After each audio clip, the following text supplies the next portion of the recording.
Chapter 20. Dasganu's problem solved by Kaka's maid servant. In this chapter, Hemat Pant describes how Dasganu's problem was solved by Kaka Sahib Dikshit's maid servant. God was originally formless. He assumed a form for the sake of bhaktas. With the help of Maya, he played the part of an actor in the big drama of the universe. Let us remember and visualize Shri Sai. Let us go to Shri and see carefully the program after the noon Aarti.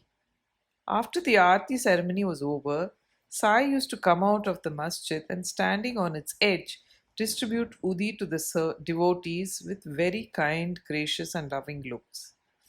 The bhaktas also got up with equal fervor, clasped his feet and had the bliss of Udi. Baba passed handsful of Udi into the palms of the devotees and marked their foreheads with Udi with his own hands. The love he bore for them in his heart was boundless. Then he addressed the bhaktas, O Bao, go home to take your lunch. You, Anna, go to your lodgings. You, Bapu, enjoy your meal. In this way, he accosted each and every devotee and sent them home. Even now, you can have the pleasure of these sights if you bring into play your imagination.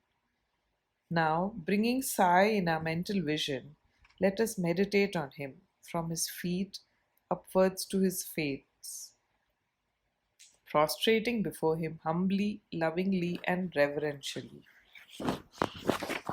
Dasgano once started to write a Marathi commentary on the Isha Upanishad. Let us first give a brief idea of this Upanishad before proceeding further. It is called the Mantropanishad as it is embodied in the mantras of the Vedic Samhita. It constitutes the last or the fourth chapter of the Vajasanneyi Sanhita or Yajurveda, and it is therefore called Vajasanneyi Sanhitopanishad, Sanhitopanishad. Being embodied in Vedic Sanhitas, this is regarded as superior to all other Upanishads which are in the Brahmanyaks and Aranyaks explanatory treatise on mantras and rituals. Not only this, other Upanishads are considered to be commentaries on the truth, mentioned briefly in the Isha Upanishad. For instance, the biggest of the Upanishads, that is Brihadaranyaka Upanishad, is considered by Pandit Satavalekar to be a running commentary on the Isha Upanishad. Professor R.D. Ranade says, the Ishopanishad is quite a small Upanishad and yet it contains many facts which show an extraordinarily piercing insight. Within the short compass of 18 verses, it gives a valuable mystical description of the Atma, a description of the ideal sage who stands unruffled in the midst of temptation and sorrows, an adumbration of the doctrine of Karma Yoga as later formulated.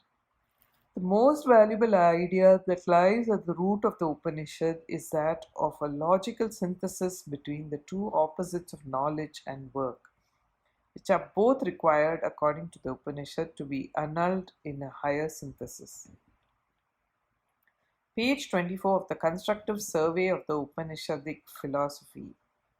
In another place, he says that the poetry of the Ishopanishad is a co-mixture of moral, mystical, and metaphysical knowledge.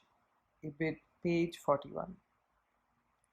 From the brief description given above about this Upanishad, one can see how difficult it is to translate this Upanishad in a vernacular language and bring out its exact meaning. Dasgano translated it in Marathi OV meter, verse by verse, but as he did not comprehend the gist or essence of an Upanishad, he was not satisfied with his performance. On being dissatisfied, he consulted some learned men regarding his doubts and difficulties and discussed it with them at great length. They did not solve them, nor did they give him any rational and satisfactory explanation. So Dasgano was a little restless over this matter. As we have seen, this Upanishad is the quintessence of the Vedas. It is the science of self realization. It is the scythe or weapon which can render us asunder, which can rend asunder the bondage of life and death and make us free. Therefore, he thought that he who has himself attained self realization can only give him the true or correct interpretation of the Upanishad. When nobody could satisfy Dasgano, he resolved to consult Sai Baba about this. When he got an opportunity to go to Shirdi, he saw Sai Baba, prostrated himself before him, and mentioned his difficulties about the Isha Upanishad, and requested him to give the correct solution. Sai Baba blessed him and said, "You need not be anxious. There is no difficulty about the matter. The maidservant of Kaka Sahib Dikshit will solve your doubts at Ville Parle on your way home." The people who were present there and heard this thought that Baba was joking and said, "How could an illiterate maidservant solve difficulties of this mystic nature?" But Das Ganu thought otherwise. He was sure that whatever Baba spoke must come true, as Baba's words was the decree of Brahma, the Almighty.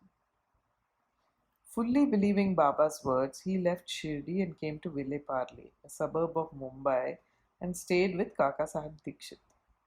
There, the next day, when Das Ganu was enjoying his morning nap, some say when he was engaged in worship, he heard a poor girl singing a beautiful song in clear and melodious tone. The theme of the song was a crimson colored sari. How nice it was, how fine was its embroidery, how beautiful were its borders, etc. He liked the song so much that he came out and saw that it was being sung by a young girl, the sister of Namya, who was the servant of Kaka Sahib. The girl was cleaning vessels and had only a torn rag on her person. On seeing her impoverished condition and her happy temperament, Das Ganu felt pity for her, and when Rao Bahadur N.V. Pradhan gave him a pair of dhotars the next day, he requested him to give a sari to the poor little girl also. Rao Bahadur bought a good chirdi, small sari, and presented it to her. Like a starved person getting delicious dishes to eat, her joy knew no bounds. Next day she wore the new sari and out of great joy and merriment whirled and danced around and played fugadi with other girls. The following day she kept the new sari in her box at home and came in the old and torn rags, but she looked as merry as she was the previous day.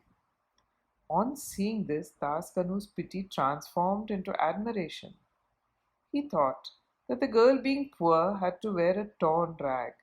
But now she had a new sari which she kept in reserve and put on the old rag, strutted herself, showing no trace of sorrow or dejection. Thus he realized that all our feelings of pain and pleasure depend on the attitude of our mind.